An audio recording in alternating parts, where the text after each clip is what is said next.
Hello friends, नमस्कार। आप सभी को नमस्कार। आप सभी का वेलकम इस क्लास में।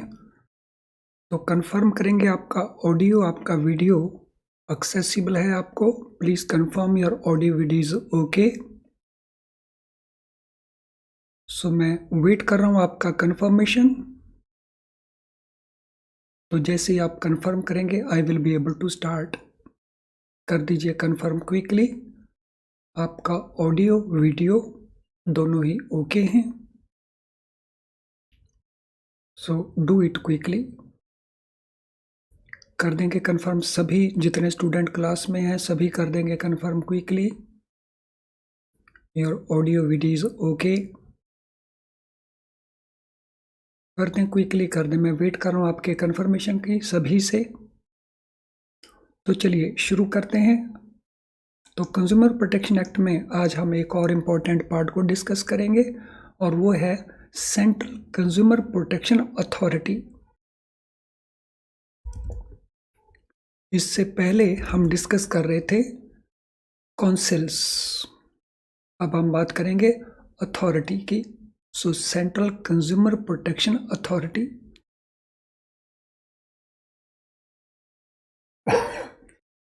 तो ये अथॉरिटी क्या है, इसका रोल क्या है, इसकी पावर्स क्या क्या हैं।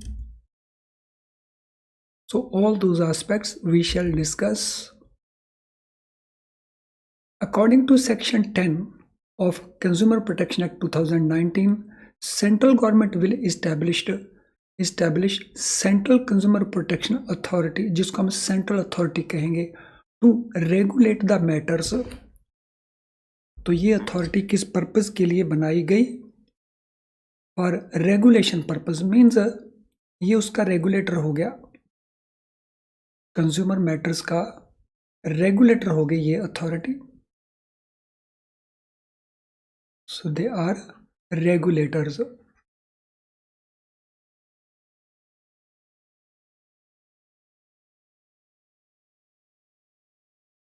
So इसको हम कहेंगे सेंट्रल अथॉरिटी शॉर्ट में।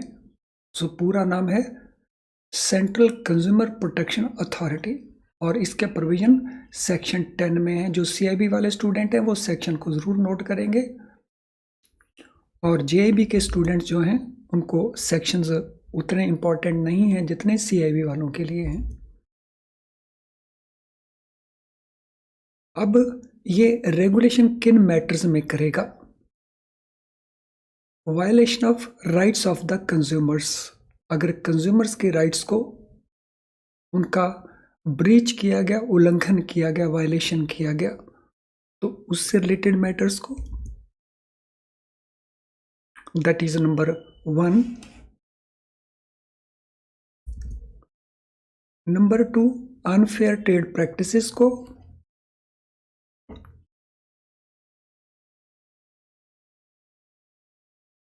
सो matters related to unfair trade practice. Already हम डिस्कस कर चुके हैं कि अनफेयर ट्रेड प्रैक्टिसेस क्या होती हैं, उसकी एग्जाम्पल्स को भी हम नोट कर चुके हैं, डिस्कस कर चुके हैं। फॉल्स और मिसलीडिंग एडवर्टीजमेंट्स। सो अगर कोई एडवर्टीजमेंट्स हैं जो फॉल्स हैं या मिसलीडिंग है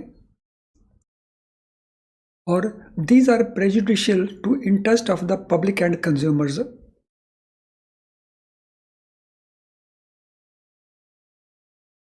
और यहाँ पे ये authority consumers as a class को प्रोटेक्ट करती है, इंडिविजुअल कंज्यूमर को नहीं, कंज्यूमर्स एज ए क्लास उसको प्रोटेक्ट करेगा, उसके राइट्स को एनफोर्स करेगी अथॉरिटी।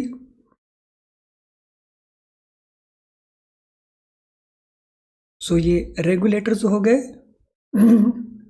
राइट्स ऑफ कंज्यूमर्स के जो वायलेशन है उनको रोकने के लिए, ट्रेड प्रैक्टिसेस जो हैं अनफेयर उनको, और जो एडवर्टीजमेंट्स फॉल्स और मिसलीडिंग है जो पब्लिक और कंज्यूमर्स के इंटरेस्ट को लिए डेंजरस हैं, प्रेजुडिशियल हैं। सेंट्रल अथॉरिटी का कंपोजिशन क्या होगा? So what will be composition of central authority? So इनमें कौन कौन लोग होंगे?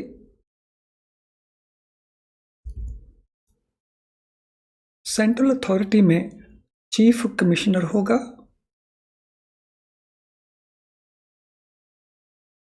so there will be a chief commissioner,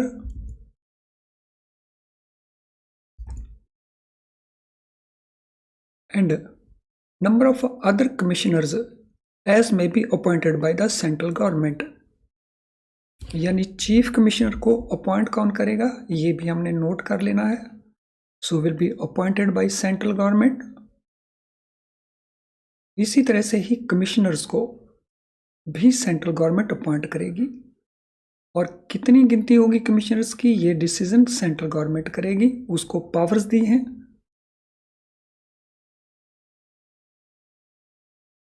so chief commissioner and commissioners appointed by central government.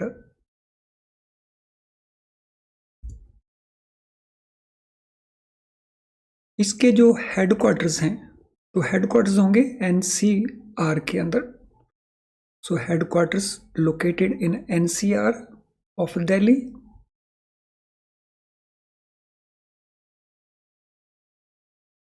और इसके अलावा इसके ऑफिसेज होंगे रीजनल एंड अदर प्लेसेस के ऊपर.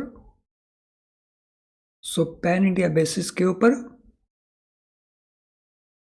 सेंट्रल गवर्नमेंट डिसाइड करेगी कि कहाँ कहाँ इसके ऑफिसेज होने चाहिए, वेयर एज इसका जो हेडक्वार्टर्स है that is in national capital region of Delhi, NCR Delhi.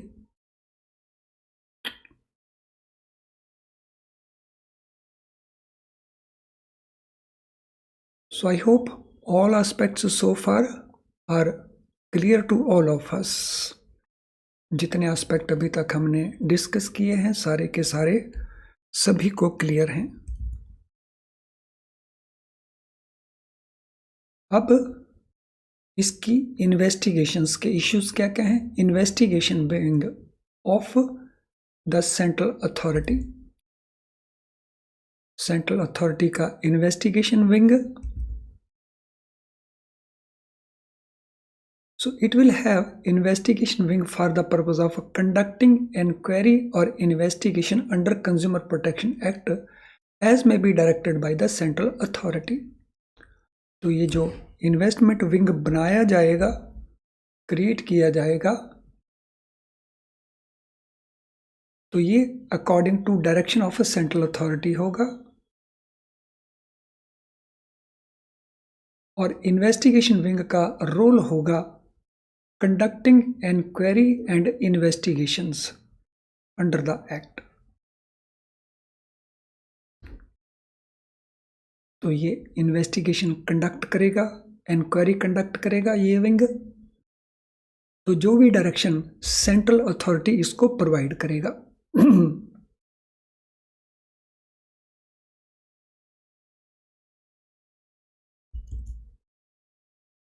Now central authorities के ब्रॉडली फंक्शंस क्या क्या होंगे? So what are functions of central authority under consumer protection act?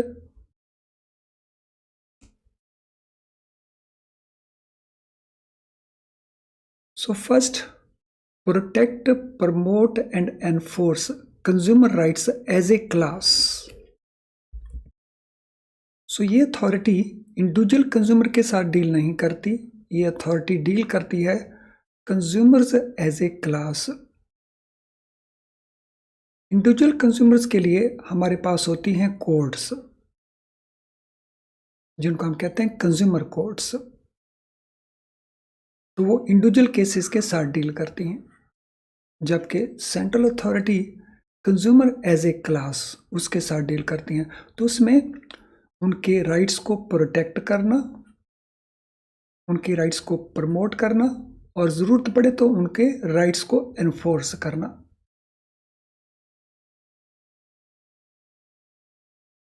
And साथ में ही वायलेशंस को प्रिवेंट करना. तो यानी यहाँ पे हमारे पास प्रोटेक्शन ऑफ कंज्यूमर राइट्स हो गया, प्रमोशन ऑफ कंज्यूमर राइट्स हो गया, एनफोर्समेंट ऑफ कंज्यूमर राइट्स हो गया, और उसके साथ साथ prevent violation of a consumer rights. तो ये सारे के सारे फंक्शंस हो गए सेंट्रल अथॉरिटी के और भी कई सारे फंक्शंस हैं, तो उनको भी देख लेते हैं क्या क्या फंक्शंस हैं। Prevent unfair trade practice and ensure that no person engages himself in unfair trade practices. तो अगर कोई पर्सन अनफेयर ट्रेड प्रैक्टिस कर रहा है तो सुनिश्चित करना कि वो ऐसा ना करे, और on the whole unfair trade practices को प्रिवेंट करना इसका दूसरा फंक्शन है। So to prevent unfair trade practice and at the same time to make sure that no person is doing unfair trade practice. So क्या होती हैं unfair trade practices? ये discussion काफ़ी डिटेल में हमने लास्ट सेशंस में किए थे। So I hope everything is clear to everyone so far. यहाँ तक हर चीज़ अच्छे से हर किसी को क्लियर है? अगर ऐसा है तो क्विकली टाइप कर देंगे NQ नो क्वेश्चन। और कौन कौन से स्टूडेंट्स हैं कंफर्म करेंगे जो हैंड रिटन नोट्स साथ साथ में प्रिपेयर कर रहे हैं। मैं हमेशा एम्फेसाइज करता हूं हैंड रिटन नोट्स के ऊपर। तो मुझे बताएंगे कौन कौन से स्टूडेंट्स अपने हाथ से साथ साथ नोट्स प्रिपेयर कर रहे हैं। इन नोट्स का इम्पोर्टेंस क्या है? सबसे पहले तो सबसे बड़ा इम्पोर्टेंस का है कि इससे जो आपकी अंडरस्टैंडिंग है इशू की वो इम्प्रूव होती है। तो अंडरस्टैंडिंग इम्प्रूव होगी तो इसका मतलब आपकी कंसेप्ट क्लैरिटी आती है, और अगर कंसेप्ट क्लैरिटी आ गया तो फिर उसके बाद तो कुछ बचा नहीं है। और तीसरे, आप आसानी से रिकॉल कर सकते हैं जो भी आपने सीखा समझा। और चौथे, जब आप रिवीजन करेंगे, इन बिटवीन आपको कुछ भी करने की ज़रूरत नहीं, एक टॉपिक को एक बार अच्छे से करिए हैंड रिटन नोट्स के बेसिस के ऊपर। तो जब आप रिवीजन करेंगे तो ये नोट्स आपकी बहुत हेल्प करेंगे।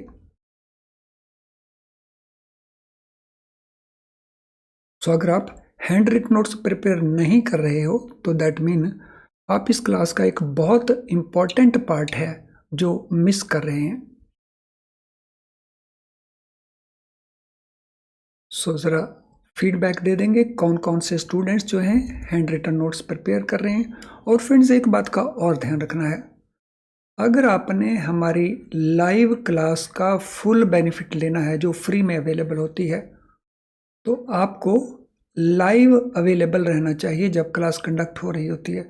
क्योंकि हम क्या करते हैं, कुछ लेसन्स को हम डिसेबल कर देते हैं परमानेंटली, यानी अगर हमने डिसेबल कर दिया किसी लेक्चर को तो फिर आप उसको कभी नहीं देख पाएंगे। इसीलिए अगर आपने हर एक क्लास का पूरा बेनिफिट लेना है तो थोड़ी सी एफर्ट करिए, मॉर्निंग में उठिए जल्दी और हमारे सेशंस को ज्वाइन करिए और देखिए क्या बेनिफिट आपको मिलता है। चलिए आगे चलते हैं इनके फंक्शंस में। Ensure that no false or misleading advertisement is made of any goods or services which may contravene provisions of the act or rules or regulations made thereunder। तो ये एक और इनका काम है सुनिश्चित करना कि कोई भी फॉल्स और मिसलीडिंग एडवर्टीजमेंट ना हो, ना तो गुड्स के लिए ना सर्विसेज के लिए, जो एक्ट को कॉन्ट्रावीन करे, एक्ट के जो प्रोविजंस हैं उसका वो उल्लंघन करे। So it has to make sure that no false or misleading advertisement is made of any goods or services that contravenes provisions of the act that contravenes provisions of this act। तो ये सुनिश्चित करना भी central authority का function है।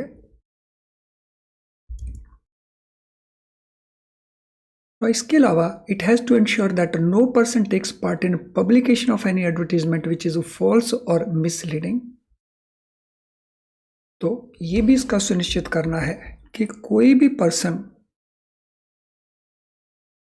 Advertisement की publication में participate ना करे, वो एडवर्टीजमेंट जो फॉल्स और मिसलीडिंग है। जैसे बहुत सारे celebrities they participate in publication of the advertisements, so it is their responsibility also कि जो फैक्ट्स बताए जा रहे हैं दो फैक्ट्स फॉल्स नहीं होने चाहिए, मिसलीडिंग नहीं होने चाहिए। तो ये सुनिश्चित करना भी इस अथॉरिटी का वन ऑफ द फंक्शंस है।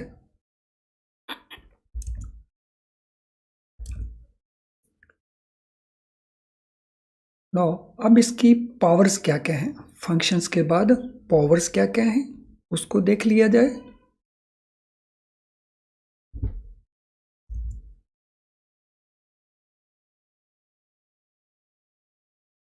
सो इसकी पावर्स में enquire or cause enquiry or investigation to be made into violation of consumer rights or unfair trade practices either suo moto or on a complaint received or on directions from the central government। यानी ये क्या करेगी, ये enquiry कर सकती है, सो enquiry करवा सकती है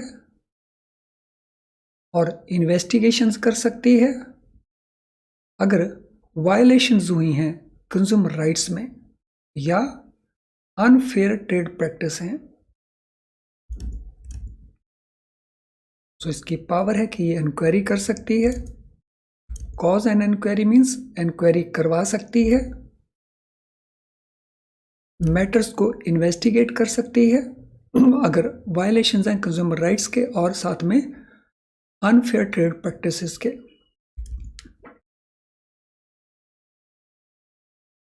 अब ये इंक्वायरी ये अपने आप इनिशिएट कर सकती है, ये किसी की कंप्लेंट के ऊपर इनिशिएट कर सकती है। तो इसमें तीनों ही रास्ते खुले हुए हैं। तो ये इंक्वायरी सुओ मोटो शुरू कर सकती है। सुओ मोटो मीन्स इटसेल्फ, किसी की कंप्लेंट की जरूरत नहीं है, या कंप्लेंट अगर किसी ने की है उसके बेसिस के ऊपर इट कैन इनिशिएट, या there may be direction from the central government, central government की डायरेक्शन भी हो सकती है। Sorry friends.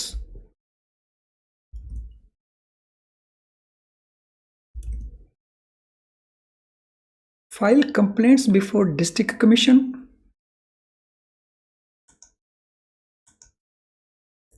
So files complaint before district commission.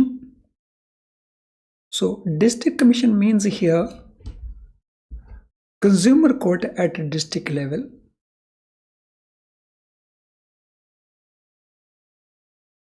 Consumer court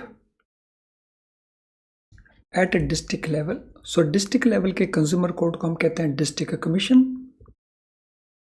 State level के consumer court को हम कहते हैं state commission, और कंट्री लेवल के ऊपर इस कोर्ट को हम कहते हैं नेशनल कमीशन।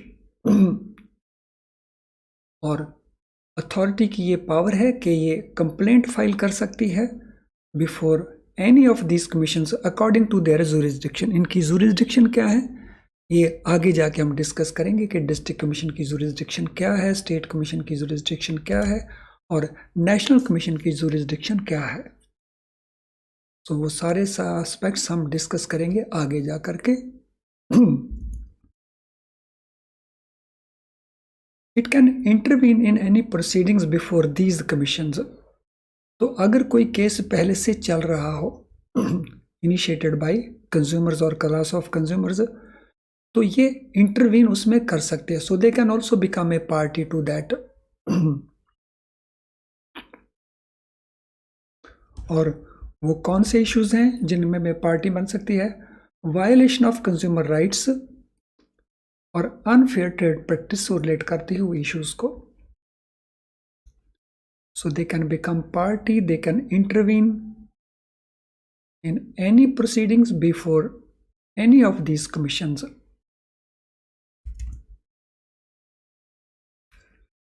So सबसे पहले ये इंक्वायरी और कॉज कर सकती है, इंक्वायरी इन्वेस्टिगेशंस कर सकती है सुओ मोटो कंप्लेंट के बेसिस के ऊपर और डायरेक्शंस के बेसिस के ऊपर।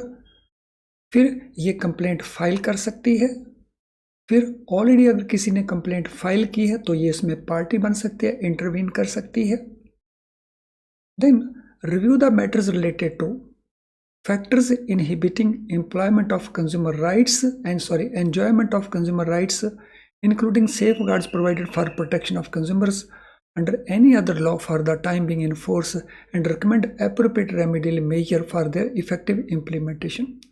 तो इसके अलावा ये क्या कर सकती है, इसकी रिव्यू करने की पावर भी है। So it can review the matters, वो मैटर्स जो कंज्यूमर राइट्स से रिलेटेड हैं, उन राइट्स को सेफ गार्ड करना या उनको प्रोटेक्ट करना, और ये रेमेडियल मेजर सजेस्ट कर सकती है, और they can initiate remedial measures also, ताकि जो इम्प्लीमेंटेशन है एक्ट का वो इफेक्टिव वे में हो सके। So they have these powers of review also.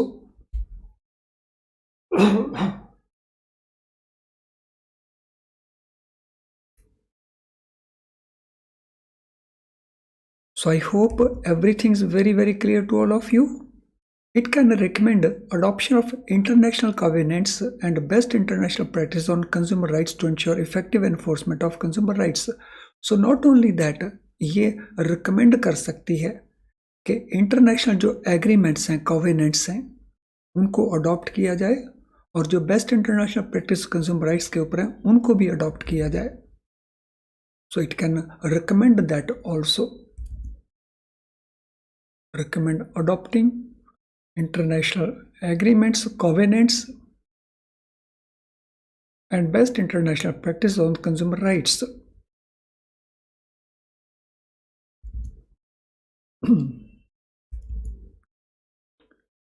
तो काफ़ी सारे स्टूडेंट्स हैं जिनका अभी तक लाइक डिसलाइक नहीं हुआ है, तो जिन का लाइक डिसलाइक बचा हुआ है वो क्विकली लाइक डिसलाइक को कंप्लीट कर देंगे, कर दीजिए क्विकली। तो मैं वेट कर रहा हूं आपके लाइक डिसलाइक को कंप्लीट करने के।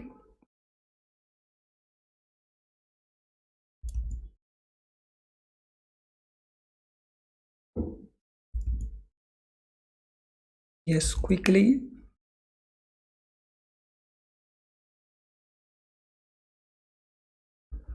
सो इस पेज के ऊपर दी गई जानकारी आपके काम की है।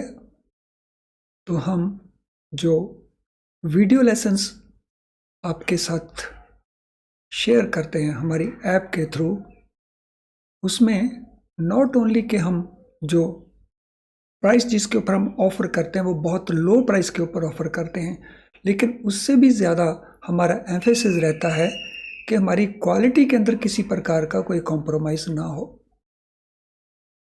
तो we always make sure that we provide the best quality. So चलिए क्विकली कर दीजिए, जिनका लाइक डिसलाइक बचा हुआ है do it quickly.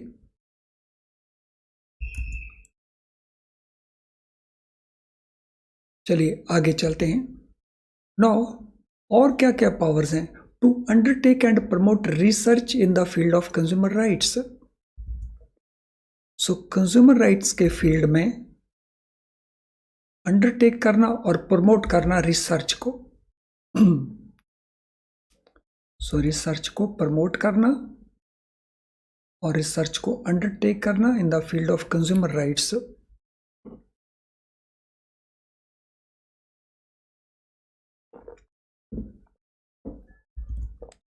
So not only that they protect, they promote, but they also undertake research. Then spread and promote awareness on consumer rights. So consumer rights को लेकर के उसकी इंफॉर्मेशन को स्प्रेड करना और कंज्यूमर राइट्स के बारे में अवेयरनेस क्रिएट करवाना।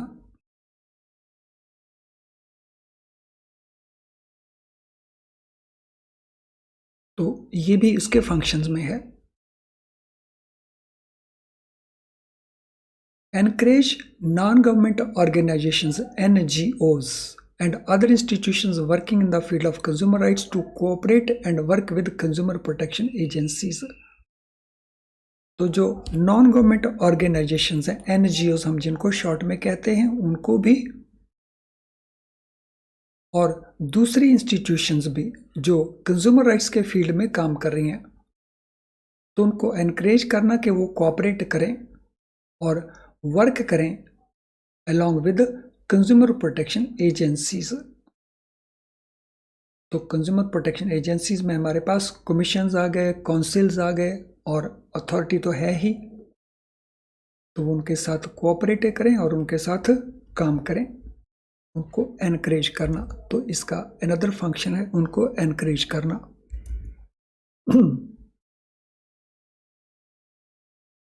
Mandate use of unique and universal goods identifiers in such goods as may be necessary to prevent unfair trade practice or to protect consumer rights. तो mandate होता है direction देना। So to direct use of unique and universal goods identifiers. तो ये direction दे सकती है producers को और सर्विस प्रोवाइडर्स को कि वो गुड्स और सर्विसेज जो दे रहे हैं उनके ऊपर वो unique and universal goods identifiers को यूज करें। So they can give this direction. So use of unique and universal goods identifiers. So mandate देना होता है giving direction.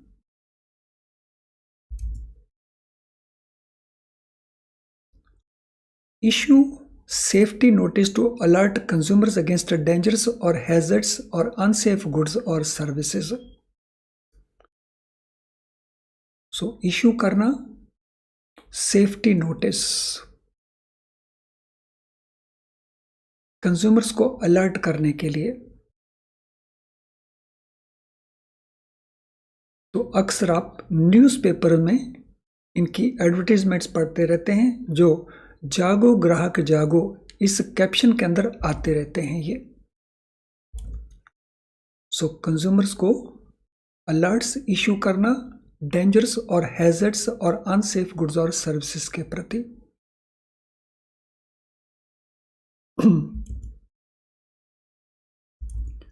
And then advise the ministries and the department of central and state government on consumer welfare measures. So consumer welfares के लिए क्या क्या steps लिए जा सकते हैं इसके बारे में एडवाइस देना सेंट्रल गवर्नमेंट और स्टेट गवर्नमेंट की मिनिस्ट्रीज को और डिपार्टमेंट्स को।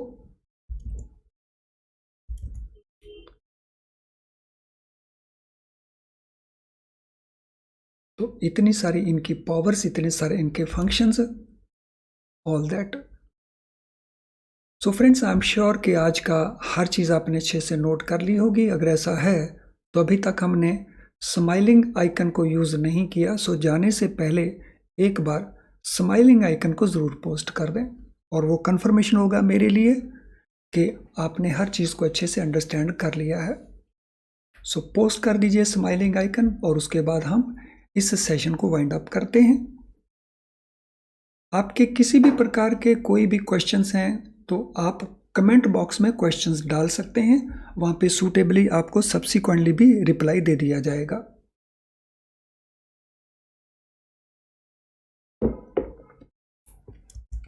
So you can always use comment box, वो तो हमेशा अवेलेबल रहता है कमेंट बॉक्स, तो किसी भी वीडियो लेसन के नीचे, तो उसको यूज करें। और कभी कभी चाहें तो थोड़ा फीडबैक भी ज़रूर दिया करें कि आपको ये सेशंस कैसे लग रहे हैं। तो उस फीडबैक को पढ़ के बहुत सारे ऐसे स्टूडेंट्स हैं जो लाइव नहीं होते और वो उसको वॉच कर सकते हैं। चलिए आज के सेशन को हम यहीं पे वाइंड अप करते हैं। Thank you.